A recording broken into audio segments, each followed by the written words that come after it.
Welcome into KSL Sports Rewind, our rural playoff recap and preview show. Thank you for joining us, everyone. Jeff Hansen here. My name is Dane Stewart. Jeff, we got a lot of games to talk about. We're going to recap a couple games, and we'll preview semifinal games coming up. Let's start in 3A, shall we? 3A, Jeff, there were some really good games on Friday night. There were some good games. In the 4-5 between Juab and Grantsville, we talked about it in our bracket preview show that, hey, look, this game's going to be really good. It delivered in a big way.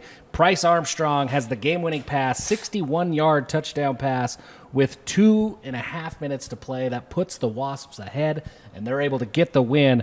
Bryce Armstrong, he had 3 passing touchdowns, all of them to Jaden Heap, who had 3 receiving touchdowns. Grantsville played really well. Dallin Van Vlee had 2 passing touchdowns of his own, but it was Juab who was able to get the win. The defense did score. Feels like Juab's defense is scoring every single game. And that's going to set up a really fun game for us that we'll probably talk about here in a minute. Tough test for Juab. They passed it, and that was a big one for the Wasps. It was a big one. I'm going to talk about a game that surprised me. I'll be quite honest. This one surprised me. Not necessarily the result, but how it played out. North Sanpete and Manti. These were 2 teams, 7-win teams. Mm-hmm. I think Manti might have been – I think they both had 7 wins coming in. I think you're right. I don't remember. Anyway, both plus 500 teams. Manti, my goodness, 55-10. The Templars, everything went well for Manti on Friday. Carter Mason had 3 passing touchdowns and a rushing touchdown. Talapapa, who I've become a huge fan. He's fun to watch. Wasn't on my radar early in the year, but you watch him, was like, love this kid. Yep. Pair of rushing touchdowns. Stone Morton's had 2 receiving touchdowns and a passing touchdown on the box score. And Ty Pringle got in on the fun. Once you pop, you just can't stop. Had a pick 6 for this Manti defense. 55-10. Manti just takes care of business against North Sanpete. I thought that game would be closer. North Sanpete doesn't tend to give up points like that. Manti with an absolute statement in the quarterfinals in 3A. Well, we're going to go from statement to statement because Morgan took on Richfield. That was a statement, too. They also made a statement. Eli Mortensen has 4 touchdown catches in that one. Cade Randall threw for 5, 4 of them to Eli, but 5 total on the game. Morgan made their own statement. Richfield, they've been up and down a little bit this year, but when they're up, they're really, really good. The Morgan defense holds them to just 14 points, and they score 49 points of their own. George Thurston had 2 rushing touchdowns. When Randall's throwing the ball like that and Thurston's getting involved, we know Morgan is tough, but that was a statement win against a good Richfield team and sets up a really fun game against a couple of statement teams here in a week. Well, so let's talk about that because it does set up a statement game. Morgan and Manti, the 2 teams that we just talked about, the 2-3 matchups in the semifinal. What say you, Jeff?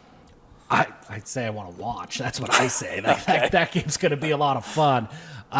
It's going to come down to defense. These offenses, they both have proven that they could score, and they could score against just about everybody that they play. So what defense steps up and slows down an offense? You're not gonna shut either of these teams out. You're not gonna go out and hold them to 7 points. So who gets a few turnovers and who holds the opponent to 20 points and then trusts their offense.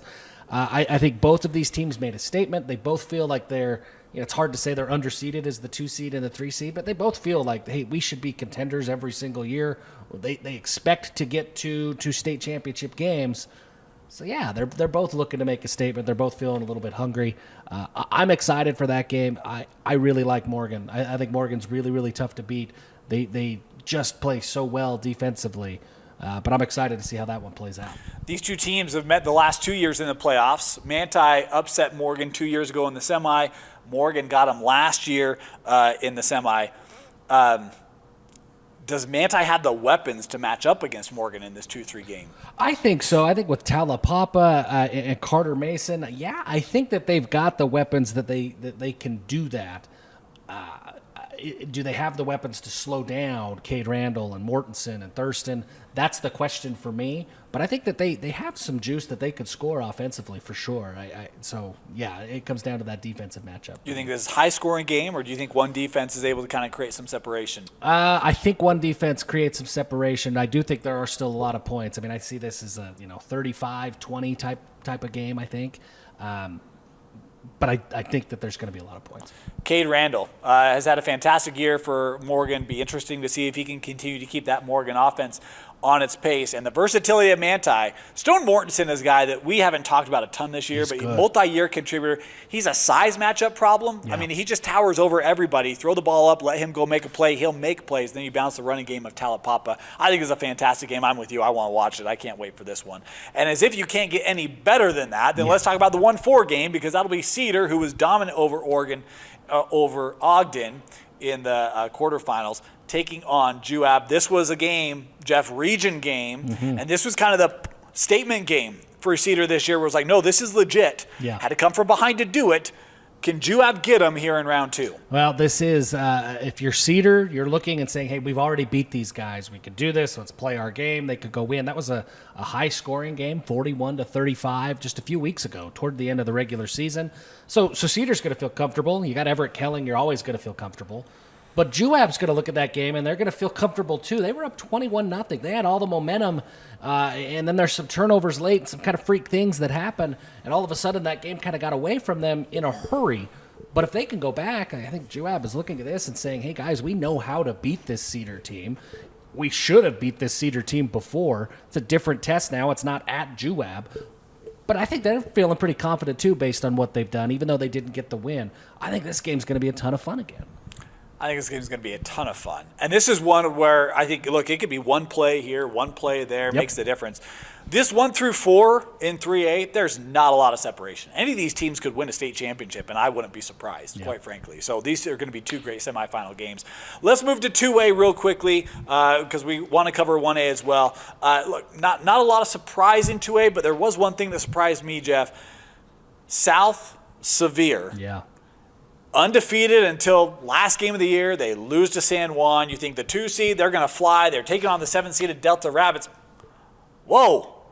Delta. How about the show from Delta? My goodness. Yeah, they did put on a show. This one comes down to the wire.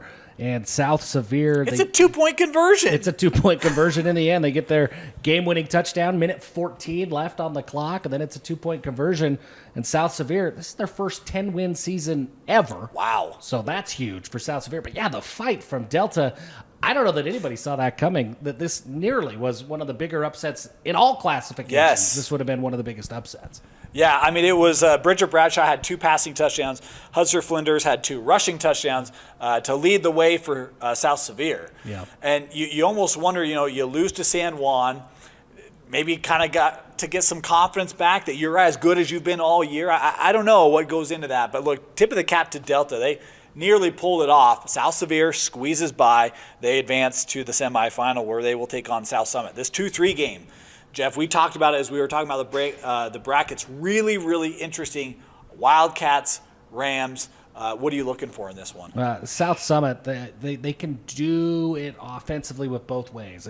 Ian Mayer had 3 passing touchdowns in this game, and then they had 4 players that ran 4 touchdowns, I guess, in their round 2 game.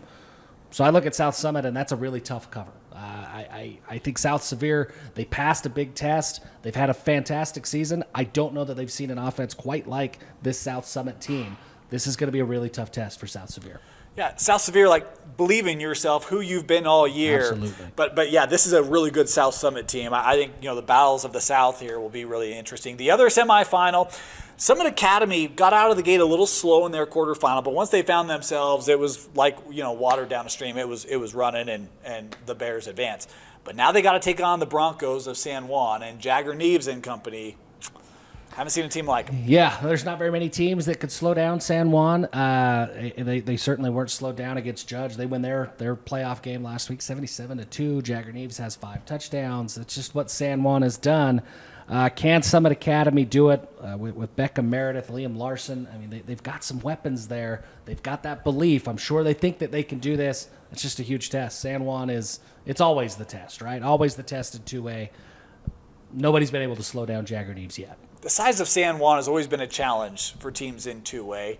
Do you feel like Summit Academy maybe can match up with that okay, or is that still going to be an advantage for San Juan? Yeah, I think it's an advantage for San Juan. I think that Summit Academy, they've got some guys that they're going to feel confident in their matchups, but I know that San Juan is going to feel confident as well. There's we talk about it in other classifications of corner. The helmet can beat you, right? Before you get there, the interlocking C's can beat you. I think the Ridgeline has some of that. San Juan is that too, and that's going to be the big test, I think, for me. San Juan expects to win. They think they're going to win before they get there. Summit Academy, how do they see when they see that horse on that helmet? Are they going to be able to stay within themselves? When you're playing a really confident bunch in San Juan, I think it's a really tough matchup. Tough matchup. But, hey, look, you never know, right? We didn't expect Delta to be that feisty. They were. So two good semifinal games in 2A. Let's move now to 1A. And, man, North Summit and Millard. I mean, if that has not been the matchup of the year, I don't know what has been. The regular season game was fantastic. The playoff game, Jeff, comes down to final play of the game. 31 yards from Crew Richens to Knox Wolstenholme. As time expires, there's zeros on the clock. And the coverage is there. It's it's a walk-off touchdown. This isn't a game-winning touchdown. This is a walk-off touchdown that he comes down with it. Ref says good. This game is over. That game came down to the wire. You're right. I think that had the makings of the game of the year coming into it, and it certainly delivered for us. On that drive, North Summit gets the ball. They're back inside their own 10. They had a 4th and 7 they had to convert. Man. Inside their own 10, which they do, but then able to continue on. And Crew Richens, guys, this kid's just a sophomore. Yeah. Continues to just play really big for North Summit. Had 2 passing touchdowns. Obviously, the game winner had a rushing touchdown as well. Millard, man, 2 times where you feel like you've got him. Let him slip through. North Summit advances, the 4 seed moving on. They will take on the top-seeded Kanab Cowboys. And Kanab, Hayden Gubler, ran Ruckshaw against Gunnison as they advance. Kanab, North Summit, your thoughts, Jeff? It's a tough matchup for North Summit. We saw this game early in the season. Kanab got a 41-13 win over North Summit. Hayden Gubler's just so much. Brogan Vorotsko. There's just so many weapons for Kanab. I like the Cowboys in this matchup, but I'm there. I think that North Summit, they feel good. They feel confident. They're coming off that big win. Crew Richens continues to get better each week. So I think this is a different North Summit team, but Kanab is just a different test, and I think that the Cowboys are playing their best football of the season as well. I think there's some youth there for North Summit. They're going to learn a lot in this game, having to take Kanab, and maybe you learned some from that first matchup. You talked about it was one-sided for the Cowboys. Maybe you can take some things there. Yeah. You go down there, you get some early momentum going. It's kind of like that out the Fremont game. Hey, you get some good things early, start to believe. Youth can do a lot of great things when they're given the opportunity. I think this game will be closer than that original or that matchup from the regular season. But Kanab is really good. There's a reason why they're the 1 seed. The other semifinal, Jeff, we thought this one would happen. It's the 2 seed. It's the 3 seed. Beaver all over Parowan in their quarter. Duchesne all over Enterprise in their quarter. It's Beaver. It's Duchesne, the 2-3 region rivalry. These have been probably the 2 teams that have dominated 1A over the last 15, 20 years. Yeah. I mean, this one's going to be fantastic. It's going to be fantastic. It was fantastic when we saw it in September. Duchesne 24-23 over Beaver, came down to the wire. Really, it's Davin Orton versus Case and Crum, right? I mean, who comes up with bigger plays? Both of these teams have played so well all season long, and they're both playing their best football. They both come off of big wins this last week. They knew that they were going to meet up, and you've got to go through one of them. If you're going to win a state championship in 1A, you've got to beat Beaver, you've got to beat Duchesne. This is going to be fun. This is going to be a really fun game to watch. Duchesne's been living the good life this year. I got nothing. Really? I know. I'm letting you down. Well, Duchesne, it's been good life and Case and Crump. That's been like the two-headed monster. So okay. I was trying to go pun on you. It's a flu game over here. That's what happens when you deal with someone from Idaho. We get pretty random at times. Well done. But look, the two-headed monster has been great for Duchesne this year. And you mentioned they got the regular season win. Can Beaver slow one of them down, at least one of them down, as they try to get back to another state championship game? This will be a doozy as well. The semifinal game is going to be at SUU, and these will be on Saturday, November 8th, so we can watch them, Jeff. There we go. Be great. Kanab taking on North Summit, Beaver taking on Duchesne in your 1A semis. There you go. Your 3A, 2A, 1A recaps, some thoughts as we approach semifinal week here in our rural classifications. And you catch all those games streamed right here on KSLSports.com, all your semifinal games and your championship games in 1A, 2A, 3A, right here on KSLSports.com. For Vince Francis, Jeff Hansen, my name is Dane Stewart. Thank you for joining us for our rural playoff recap and previews on KSL Sports Rewind.